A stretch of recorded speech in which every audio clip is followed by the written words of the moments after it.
Welcome to Postcards, a brief look at people, places, the arts and curiosities from around the world. On today's program, the face of a 4th century aristocratic Roman developed using forensic techniques.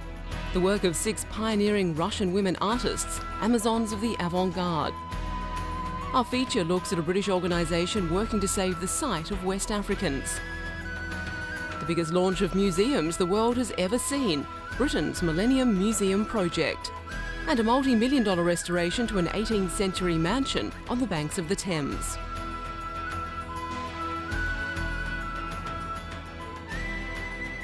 But first up, it was here in the dreaded Tower of London that Sir Thomas More spent his final days. Imprisoned by the then King Henry VIII on a charge of high treason, he remained in this small stone cell in the lower part of the bell tower until his execution in 1535. Decades later, Sir Thomas More, once the King's right-hand man and political advisor, will be made a saint and become one of England's most famous religious martyrs. Sir Thomas More had sealed his fate when he fell out with Henry over the King's divorce. Sticking to his Roman Catholic beliefs, More challenged the monarch's decision to change the law, divorce his first wife, Catherine of Aragon, and marry his mistress. Sir Thomas More believed the King's actions were denying the authority of the Pope. These 5 masterpieces associated with Sir Thomas's life and legacy are displayed for the first time, loaned to the British Museum by the Jesuit order. Groups of Tudor jewellery associated with one person are rare, often not surviving, because it was considered dangerous to hold and keep them. From the time of More's execution in the 16th century, the government was concerned that jewellery or relics associated with someone shouldn't become objects of devotion.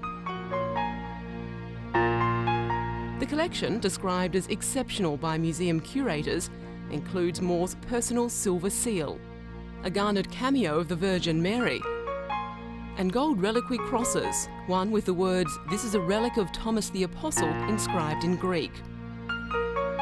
This pendant is probably the most precious item of all. It was made to commemorate More within his family circle around 1550, approximately 15 years after he was executed. By this time, More was already being considered as a saint, although he was not actually canonised until 1935. More's family has been credited with preserving the jewellery. It's been passed down through the generations. The jewels, commemorating an extraordinary legacy of Roman Catholic belief in Britain, will now be displayed alongside other relics from the same era. Items like this signet ring that belonged to Mary, Queen of Scots.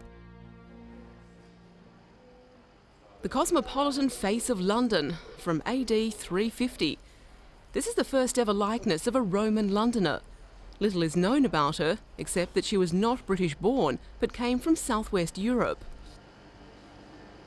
Her well-preserved skeleton was discovered in March last year in a lead coffin in an area that was once a roadside cemetery outside the walls of Roman London. The portrait of the aristocratic Roman was developed using forensic techniques. DNA analysis and carbon isotype analysis done on her teeth gave 2 readings. The DNA analysis suggests that she possibly comes from the Basque area of Spain, and the isotope analysis indicates she was brought up in a warm climate, the Western Mediterranean.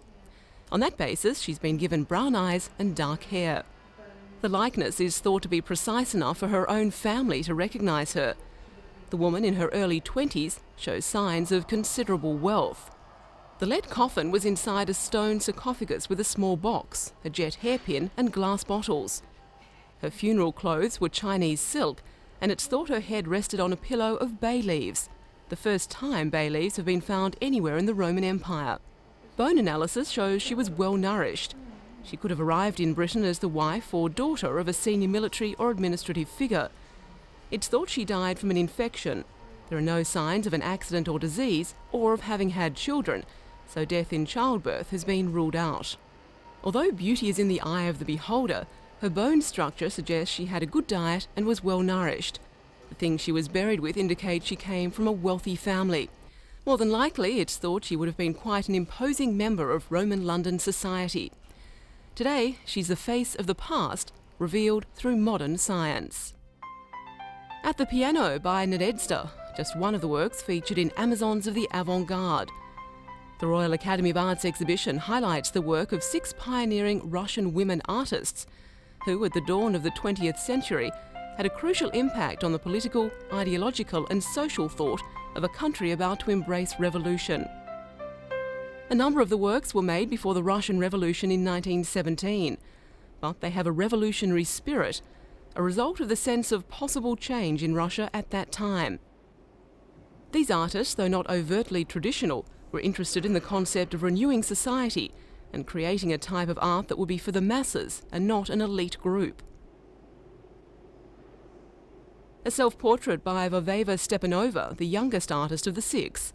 She was particularly keen that art adjust to a new industrial order. Lyubov Popova produced some of the most important Cubist works of the Russian avant-garde. The influence of the Cubists is clear in this painting, Composition with Figures. The vivid self-portrait with yellow lilies by Natalia Goncharova, influenced by the post-impressionists.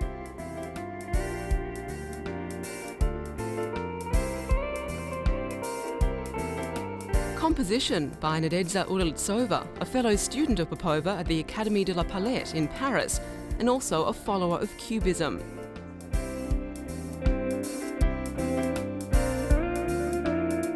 This is Venice by Alexander Exter. The artist travelled regularly between the Ukraine, Russia, France and Italy, serving as an important emissary between the Russian avant-garde and artists in Western Europe.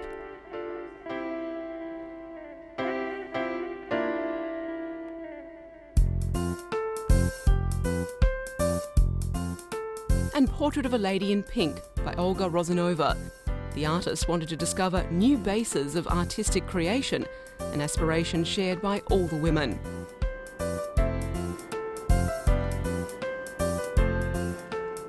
The exhibition includes many works being shown in the West for the first time.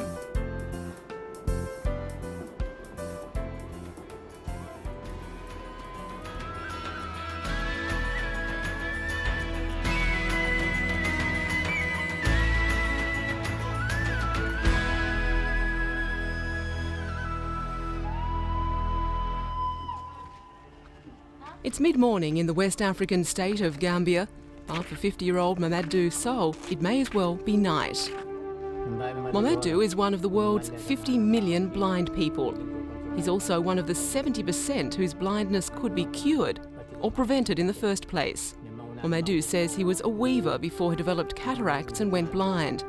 Now, like so many fellow sufferers, he can't work or take care of himself and is dependent on others. For the last 5 years, the Bass Eye Unit in eastern Gambia has offered Mamadou and thousands of others hope. Announcements on local radio bring them to regular eye camps run by the British charity Sight Savers International. Travelling eye surgeons carry out cataract operations here.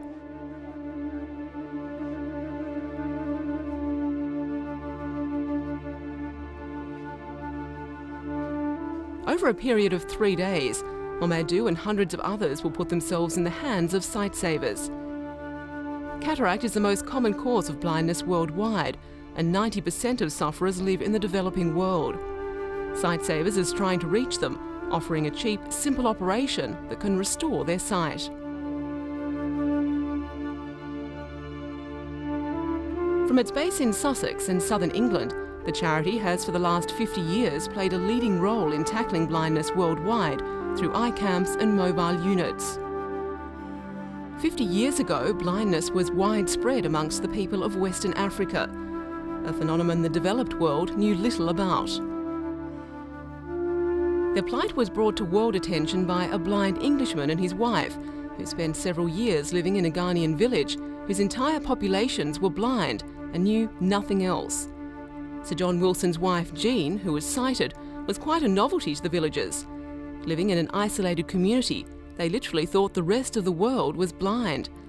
Although they didn't realise it at the time, the Wilsons were to discover these circumstances could be found across 7 countries.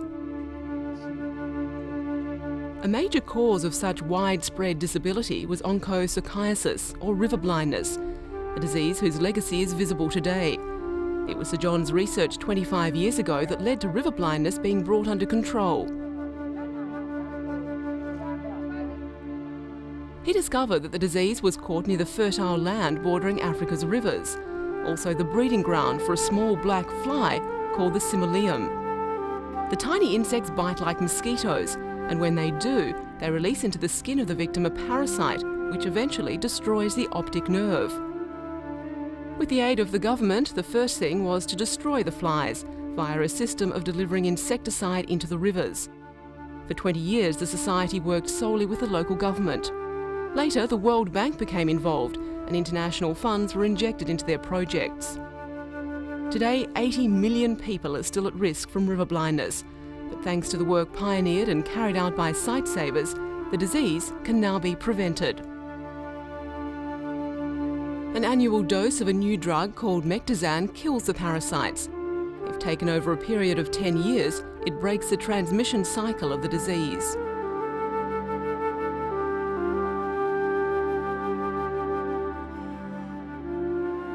The war is being fought against blinding malnutrition. Xerophthalmia, a blindness striking at 200,000 babies each year throughout the world, 42,000 each year in India alone, and caused not by where or how they live, but by what they eat.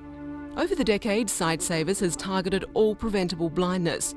It discovered that thousands of children in the developing world go blind through a combination of malnutrition, measles and diarrhoea, suffering that could be prevented through a diet rich in vitamin A. And as well as providing education and training for the incurably blind, the charity supplied entire districts with eye tests, diagnosis and treatment. Throughout, the goal has been to empower local people to take control, thereby increasing the economic value of their land. To convince a sceptical world that its radical approach was right, Sightsavers organised an assault on Africa's highest peak, Mount Kilimanjaro, in 1969. The climbers were 5 blind African men. Their successful challenge did more than anything else to show governments and the world what blind people could achieve.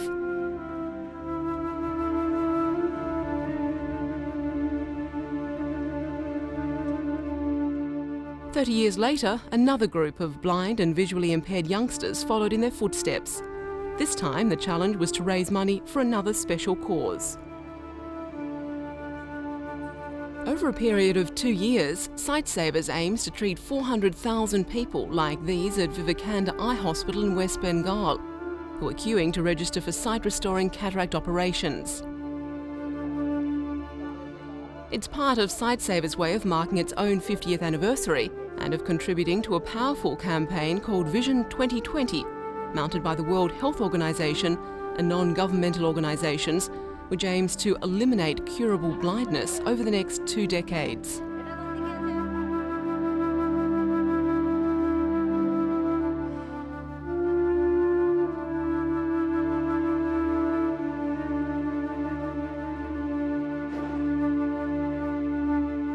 The operation is a safe, relatively simple one, a procedure which takes 2 minutes and costs as little as $24 US.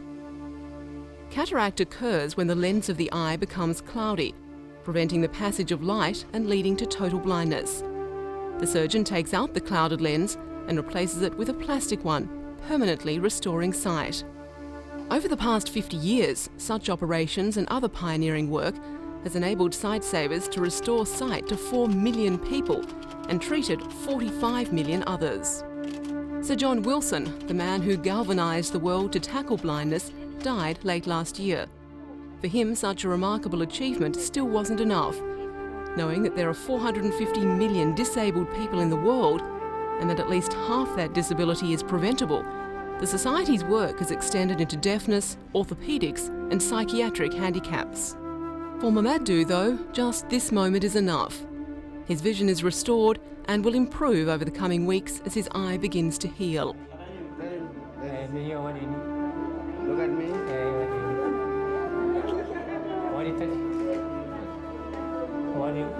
What you got? After returning home the same day, determined to return to his weaving as soon as possible, he walked around the village unaided, delighting in his ability to see again. For Mamadou and millions like him, Sightsavers has provided a new lease of life and the priceless gift of sight.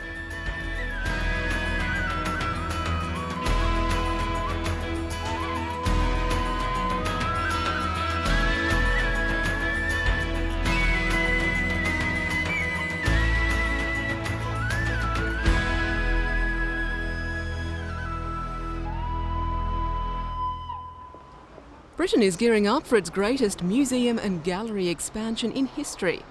2,000 more new museums and art galleries, some new, some refurbished, will open all over the UK this summer and spring.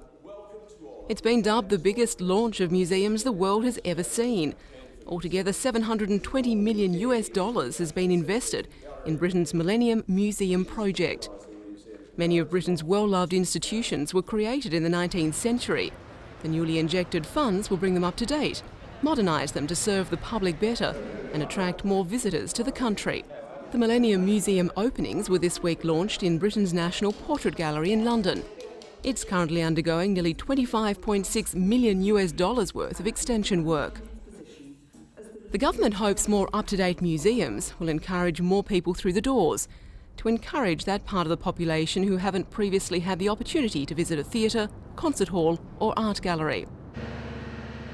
At the centre of this year's openings will be the new $51.2 million Tate Modern beside the Thames. Considered by both the government and art world as one of Britain's most important buildings for visual arts in the past 100 years, it will house art of the 20th and 21st century. The project will also see the opening of a new $33.6 million new art gallery in Walsall in the Midlands. 4 new galleries at a cost of around $16 million will also open to celebrate the centenary of the Wallace collection in central London.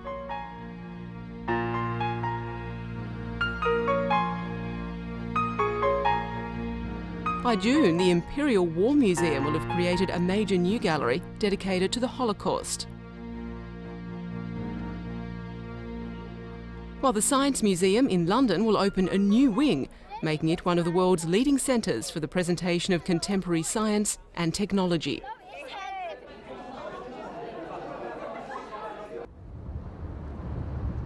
A new Millennium Bridge, due to be finished in June, is also planned for the River Thames. It will link St Paul's Cathedral with the Tate Gallery and will be the first bridge to be built across the river in 100 years.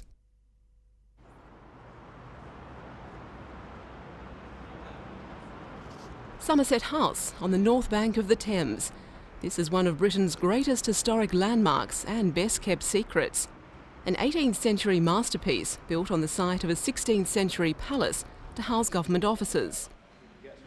It's now set to open to the public for the first time in more than 200 years.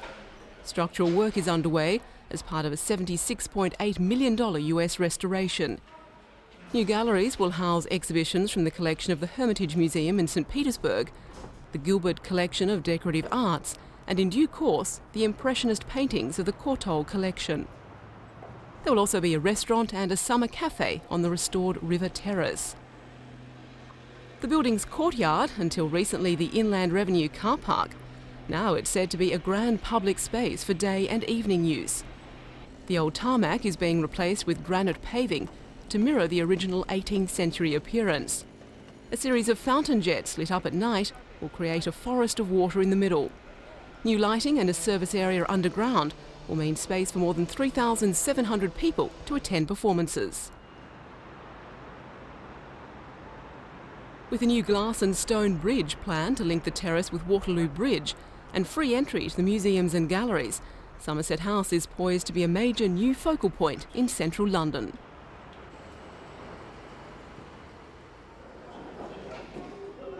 The first course of a 16th century merchant's feast, capturing the flavour of the Museum of London's exhibition, 500 Years of Eating Out in London. Over the centuries, people have always eaten out because they had no choice. A lot of homes had access to a hearth, so their cooking was largely pot-based. If they wanted something roasted or baked, they simply had to go out to get it. The exhibition looks at all aspects of dining out, ranging from the very cheap cookhouse to street vendors selling cockles and codlings. Soup kitchens sprang up in the mid-19th century to cater for the nation's poor and the capital's working classes with nourishment. This one, the Northwest Public Soup Kitchen, was situated at Euston, near the site today of Euston Railway Station. The exhibition provides an insight into how eating habits and cooking methods have changed, especially with the advent of electricity.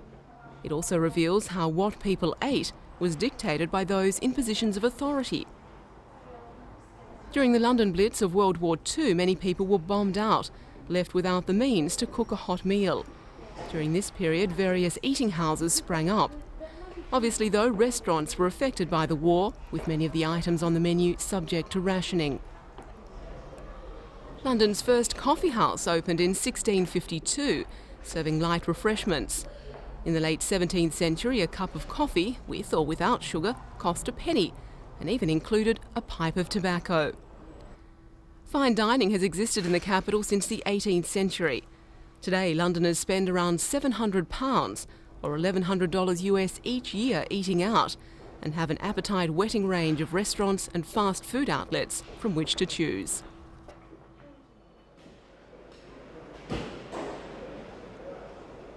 It was the classic car sale, a chance for prospective buyers to look back over four-wheeled favourites of the 20th century. Pioneering favourites like this 1921 Ford Model T, a car that set new standards in automobile reliability.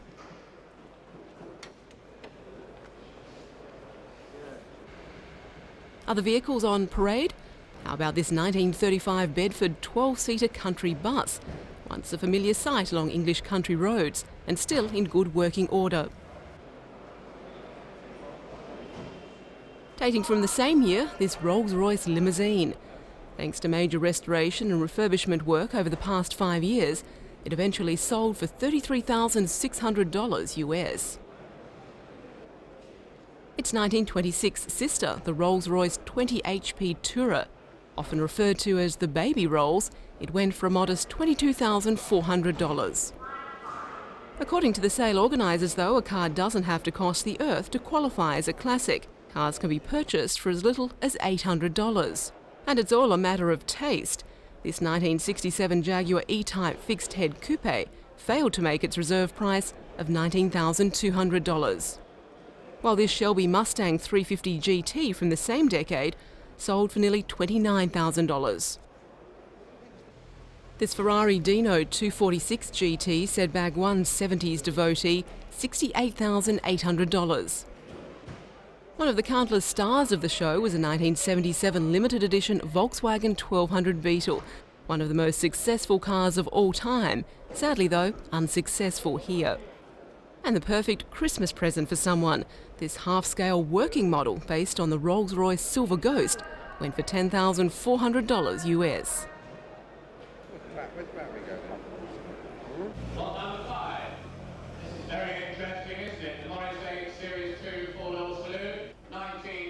At the auction itself, one of the first cars to be sold was a 1938 Morris 8, one of the most popular of Britain's pre-war family saloons. 3,700. Once, twice, and gone. For one lucky driver, a chance to motor into the 21st century with a motoring legend from the 20th. And that's all for today. Join us again next time for a postcard look at interesting people, places, and the arts.